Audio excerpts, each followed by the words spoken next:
پێویستی سەپاندنی هەڵدەستی زیاتری کرێکارانی شارەوانیەکان بەسەر ڕژیمدا. بەپێی هەواڵی میدیاکان لە سەرەتای ساڵی 1400 تا دەی خەزەڵوەری 1403 کرێکارانی شارەوانیەکان 6 چالاکی ناڕزایەتیان بەڕێوە بردووە کە بەشێک لە داواکاریەکانیان بریتی بوون لە زیادکردنی حەقدەست و وەرگرتنی حەقدەستەوە دواکەوتوەکان یان ئەو داواکاریانەی کە دەبنە هۆکاری باشتربوونی بژێوی ژیانیان.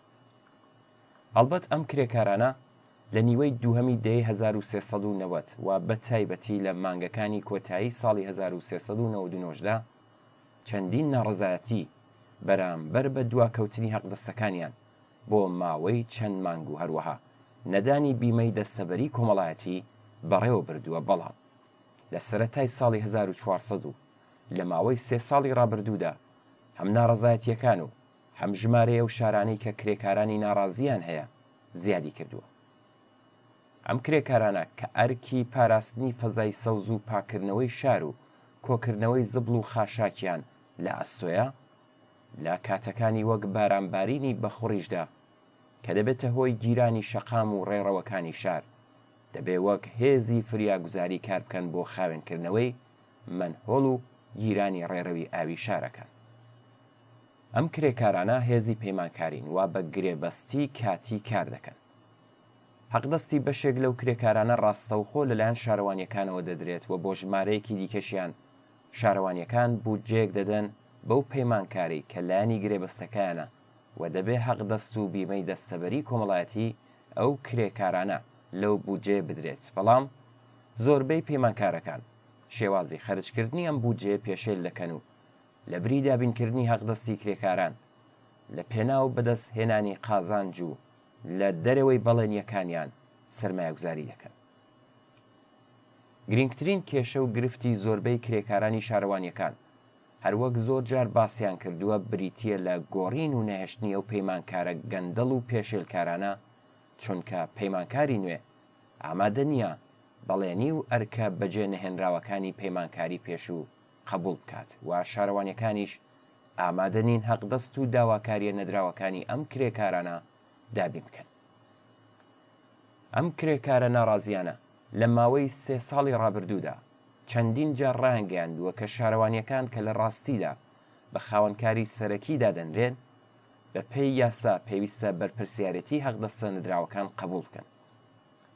ئەو کرێکارانە جگە لە داواکاریە سەرەکیەکانیان واتە زیادکردنی حەقدەست و باشترکردنی بارودۆخی ژیانیان کۆمەڵێک ویست و داواکاری دیکەشیان هەیە کە نەهێشتنی پەیمانکارەکان یەکێکە لەوانە.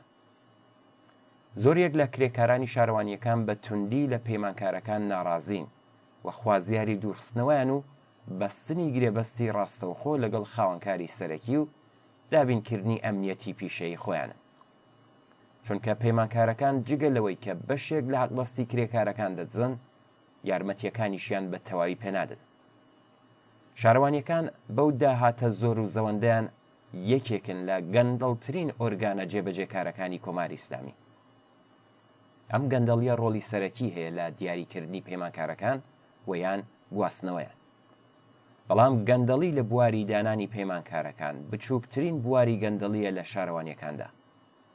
ڕەهەندەکانی گەندەڵی لەم ڕێکخراوەیەدا پێویستە لە دزی و گەندەڵی و بە تایبەت خەرجیەکان و دامەزراندنی بەرپرسە باڵاکانی ئەم ئیدارێدا ببیندرێت. بۆ نمونە کاتێک قالیباف سەرۆکی شارەوانی تاران بوو، محەممەد عەلی نەجەفی 44مین سەرۆکی شارەوانی تاران و بکوژی هاوسەرەکەی ناوبراوی بە شتگەلێک تۆمەتبار کرد کە بۆ هەمووان جێگەی سەرسوڕمان بوو.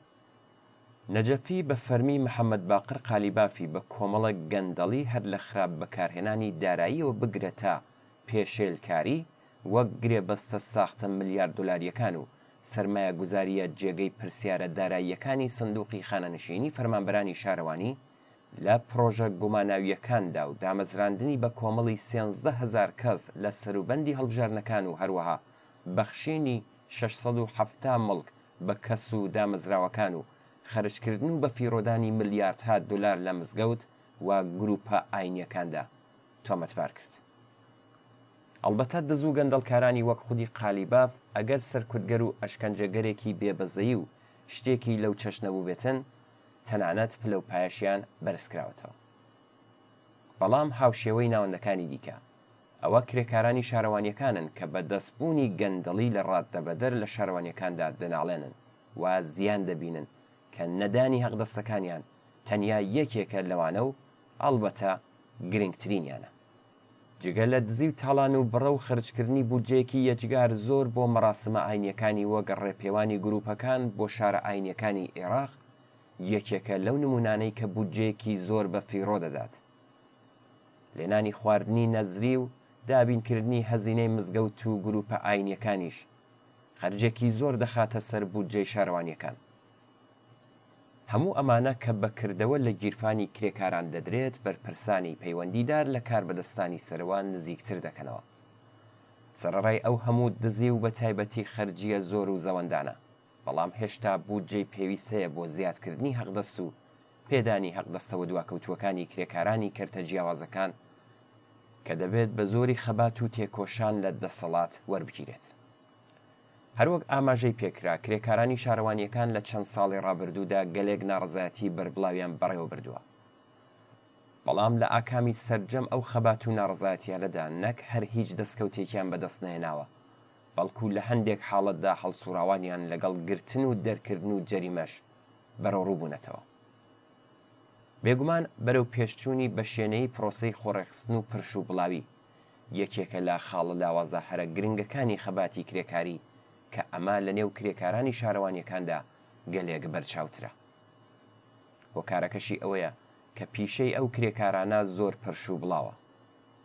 بۆ نمونە ئەگەر جۆرێک لە هەماهەنگی و خۆڕێخستن لە نێو پەرستاران و کرێکارانی نەوت و خانەنشینانی کرێکاریدا بەرچاو دەکەوێت و هەڵسوراوان کار دەکەن بۆ بەهێزکردنی، ئەو شتە لە پەیوەند لەگەڵ کرێکارانی شارەوانیەکاندا نابیندرێت. پێویستە هەڵسوراوانی کرێکاری بە وردی لە هۆکارەکانی ئەم بابەتە بکۆڵنەوە و ڕێگا چارەی گونجاو بۆ هەماهەنگکردن و لێک هەڵپێکران و یەکخستنی خەبات و ناڕزایەتیەکان بدۆزنەوە.